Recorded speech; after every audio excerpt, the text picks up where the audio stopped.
Baha'u'llah was born in 1817 in Tehran, the capital of Iran. From his early childhood, he showed signs of greatness. He received some instruction at home, but did not need to attend school, for he was endowed by God with innate knowledge. Baha'u'llah came from a noble family, and when he was a young man, was offered a high position in the court of the king, but he refused it. He wished to dedicate his time to helping the oppressed, the sick and the poor, and to champion the cause of justice. There are two aspects of Baha'u'llah's life which I would like to mention in particular. One is the suffering he endured. The other is the tremendous influence he had on the hearts and minds of people. These actually characterize the lives of all the manifestations of God. Baha'u'llah's sufferings began the moment he arose to proclaim the cause of God. His life was one of exile, imprisonment, and persecution. He was put in chains in a dark and dismal dungeon in Tehran. He was exiled 4 times from land to land, finally being sent to the prison city of Akka in the Ottoman Empire. So intense were his sufferings there that he has referred to Akka as the most great prison. In one of his tablets we read, "Remember my days during thy days, and my distress and banishment in this remote prison. And be thou so steadfast in my love, that thy heart shall not waver, even if the swords of the enemies rain blows upon thee, and all the heavens and the earth arise against thee. The ancient beauty hath consented to be bound with chains, that mankind may be released from its bondage, and hath accepted to be made a prisoner within this most mighty stronghold, that the whole world may attain unto true liberty. He hath drained to its dregs the cup of sorrow, that all the peoples of the earth may attain unto abiding joy, and be filled with gladness. This is of the mercy of your Lord, the compassionate, the most merciful. We have accepted to be abased, O believers in the unity of God, that ye may be exalted, and have suffered manifold afflictions, that ye might prosper and flourish. He who hath come to build anew the whole world, behold, how they that have joined partners with God have forced him to dwell within the most desolate of cities." Every effort was made by 2 powerful courts, those of the King of Iran and the Ottoman Empire, to oppose Baha'u'llah and his teachings. But the light of truth is not easily extinguished. The very water that is poured on this fire, to put out its flame, turns into oil, and the fire burns with more intensity. Nothing could be done to stop Baha'u'llah's growing influence. The further the authorities banished him, the greater the number of people who were attracted to his teachings, and recognized his power and majesty.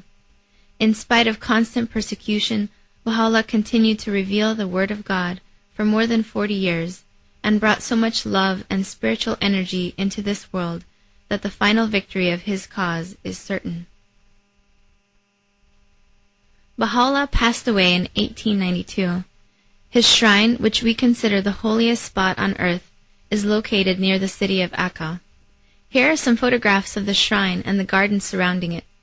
You don't know how much I would like to go on pilgrimage to the Holy Land. I hope someday you will be able to do so as well.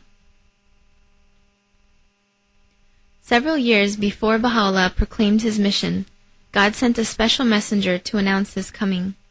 This great messenger took the title of the Bab, which means the gate. He was indeed a gate to the knowledge of God and to a new era in human existence. For 6 years he taught ceaselessly that the appearance of a new manifestation of God was near, and prepared the way for his coming. He told the people that they were witnessing the dawn of a new age, the dawn of the promised day of God. He called upon them to purify their hearts from earthly vanities, so that they could recognize him whom God would soon manifest.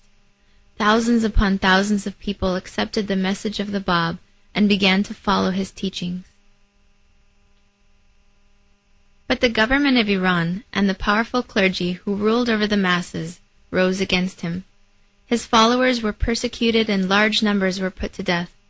The Bab himself, at the age of 31, was martyred by a regiment of soldiers who, at the orders of the government, suspended him in a public square and opened fire on him. So that you can see how penetrating the words of the Bab are, I would like to recite to you 2 of his prayers. Is there any remover of difficulties save God? Say, praised be God. He is God. All are his servants, and all abide by his bidding. Say, God sufficeth all things above all things, and nothing in the heavens or in the earth but God sufficeth.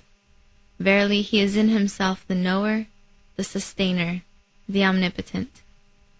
Many Baha'is know especially the first prayer by heart, and say it either aloud or mentally in times of difficulties. If you want, we can pause a little and you can memorize it. It is really easy to do so. Following his martyrdom, the remains of the Bab were recovered by his followers and taken from place to place, always hidden from the enemies of the faith. Finally, they were transferred to Mount Carmel and the Holy Land.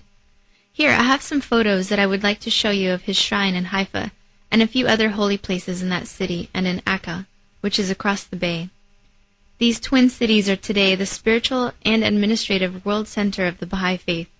The spiritual center because it is here that the shrines of the Bab and Baha'u'llah, as well as many other holy places, are located, and the administrative center because the seat of the supreme governing body of the faith, the Universal House of Justice, is also on Mount Carmel.